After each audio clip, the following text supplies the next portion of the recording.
Hey, what's up everybody? Thanks for clicking on the video. This is David Pendleton and this is going to be our pro walkthrough for the Maple Bay 9-hole cup tournament. So as you can see, I'm tied for first here at the top, but unfortunately he has me by one stroke on the tiebreaker. So right now sitting in second. It was a really good round. I made one mistake on this account, which was hole number 1. I hit a great shot and had I dropped it, we'd be at a minus 17 for the win, but that's just how tournaments go. Anyways, I've got a lot of great replays to share with you. I'm excited to do that. If you're not a subscriber, please become one. It would mean a lot to me. If you find this video helpful, please take a second to hit the thumbs up. And if you would like to support my channel, if you appreciate the content that I put out every tournament, you can become a member, which you can find in the description below. Or you can show me a donation through PayPal, which you'll always find in the comments section of all my videos. Let's go to hole number 1. Hole number 1 is headwind. So, it makes it a little bit tough on us. But we're going to go here with 6 bars of top spin, 3 bars of side spin to the right. And I'm putting my top of my blue target ring on the sand line here.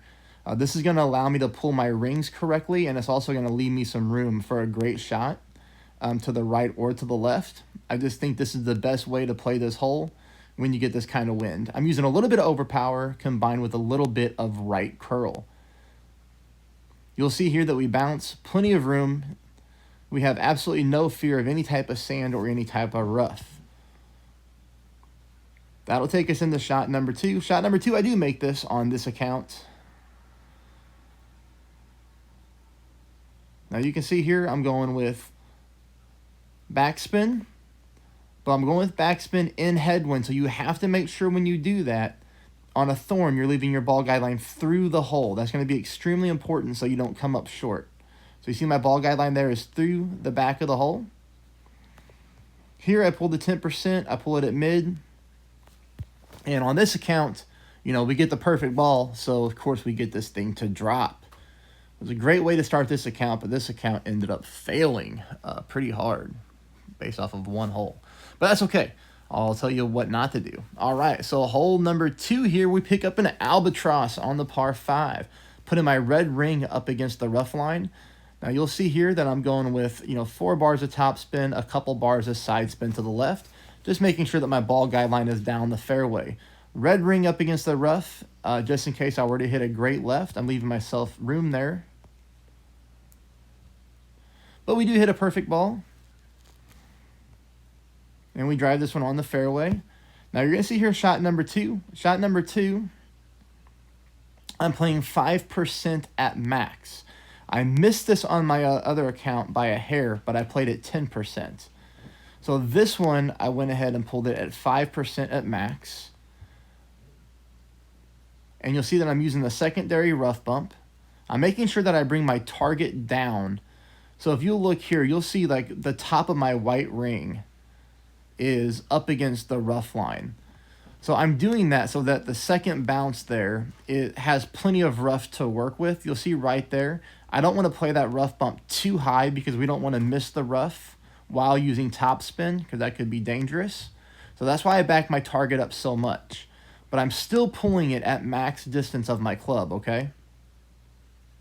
Perfect ball. You see we clip the rough there.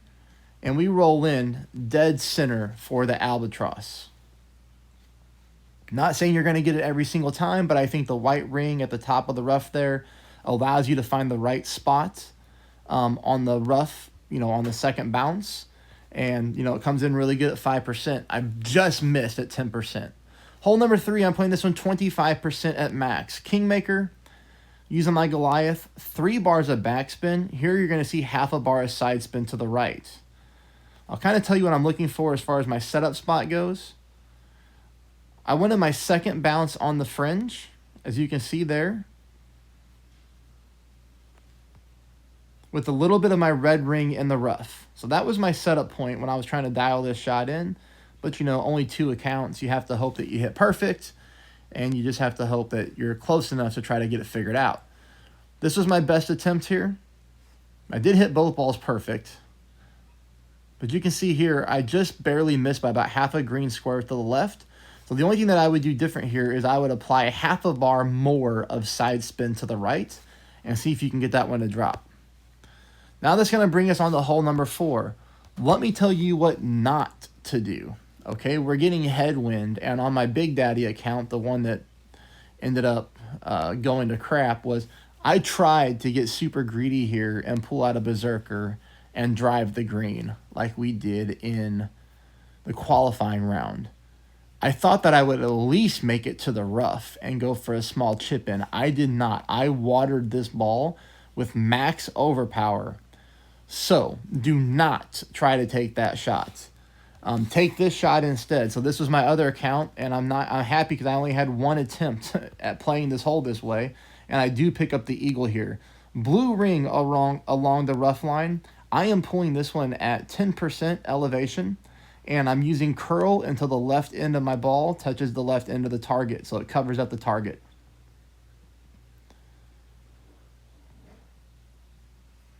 Okay, onto the fairway. Leaves us in for shot number 2. Shot number 2, I played with the Grizzly. I actually played with the Grizzly on accident, but it worked out. 10% at max, okay? 10% at max. I'm using almost 4 bars of topspin, but not quite. No side spin.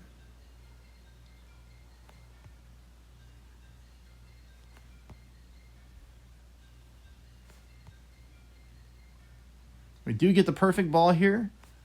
And you're going to see here, we get an awesome roll into the cup. So the Grizzly worked out, which never typically works out for me.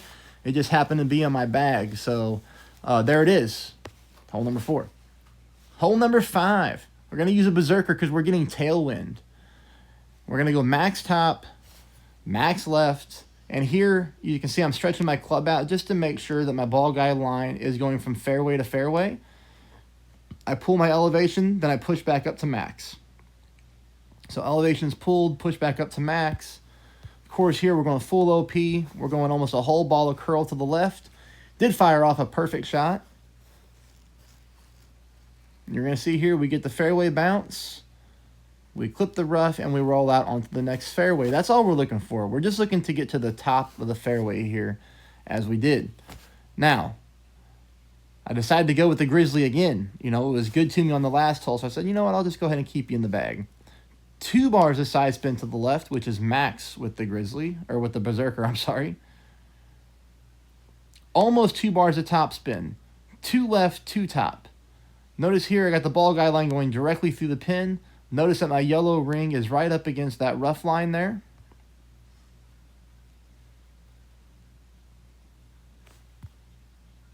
Perfect ball. We're going to miss this one barely, just barely to the right-hand side. So since we cannot add any more side spin to the left, we're going to need to offset this shot to the left. I would put my ball guide line right up against the left-hand side of the cup on the edge and offset that, and that should be good to go. All right. Brings us into hole number 6 here. Hole number 6, I'm playing 10% at mid-distance, which is 1 for 1 with the wind. 2 bars of side spin to the right, almost 2 bars of backspin. You'll see here, ball guide line going through the hole, because this hole's a little weird. Sometimes the ball dies. 4.6 rings. Perfect ball. Hit the rough. We roll. Oh, so close. Okay. So the speed is great. We know the backspin is good. We need to add just a little bit more right side spin to try to get that ball to drop for the hole in one. Now that's going to bring us on to hole number 8. I was going to try to get greedy again with the same account since this account was a bust anyways. But with that wind blowing from left to right and the hole being more on the left-hand side of the game here, of the course, I decided it just was not worth the risk. So ultimately, I ended up backing this up and playing, you know, my normal shot here off the fairway. But I'll show it to you on this account. So I just wanted to show you what it would look like if you were going to try to drive the green. I don't think it's worth it. So instead, I'm going to go off this little island here with about 5 bars of top spin, 3 bars of side spin to the right. I'm pulling this at no elevation, so 0% elevation. And I'm going to use about half a ball of curl to the left. Great ball to the right, no harm, no foul. This thing's got plenty of fairway to work with. We roll up really nice. This puts me almost at absolute mid distance of my thorn, which is how I played it. So I played it 10% at mid. Same thing with the backspin here. You know, always make sure your ball guideline's going through the hole, as you can see there. 10% dead mid distance of my thorn.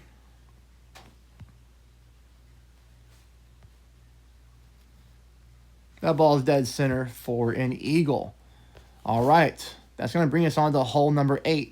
10% at mid or 1 for 1. Max side spin to the left. Almost 5 bars of backspin. You see that? Almost 5 bars of backspin. Max side spin to the left. Okay, my frame of reference here was, because I missed it on my other account barely, so I put my white ring right up against the sand there. See the corner of the sand? Now look at my white ring. You see how they're touching? That's what I was looking for. I pulled this shot, like I said, 1 for 1. So 5.2 rings. Perfect ball. Got this from the roll. Right into the cup for a hole-in-one. I don't know how good that's going to be to duplicate. But as you can see, I picked it up. Some of you will as well. Some of you won't. That's a difficult hole to pick up a hole-in-one on. But we did get it, which was nice. Okay. I am not messing around with headwind on this hole. I'm going berserker. You can play it with the Kingmaker if you want to. You are really going to have to push the drive, though. This is played at 10% elevation. I'm pulling at mid distance of my club. Shot number 2, just so you know, is also headwind. The game did us no favors on hole number 9 here. That's why I used a berserker, because on my other account, I did not make the green in 2. I got stuck in the rough, which was very unfortunate. That's why I went with the berserker on this account. So berserker on this account allows me to play topspin. It also allows me to pull my rings, so I don't have to go into max overpower like I did when I played with the Kingmaker. Here I'm able to take a normal shot. The great ball to the left isn't a big deal because the shot wouldn't have been in anyways, because there's not enough speed to pin. So you can see here, we're going to have to use more top spin to make this shot work out. But regardless, I played both shots there at 10%. I really hope you find it helpful. I hope you become a subscriber if you're not one already. And please hit the thumbs up button. Good luck, everybody.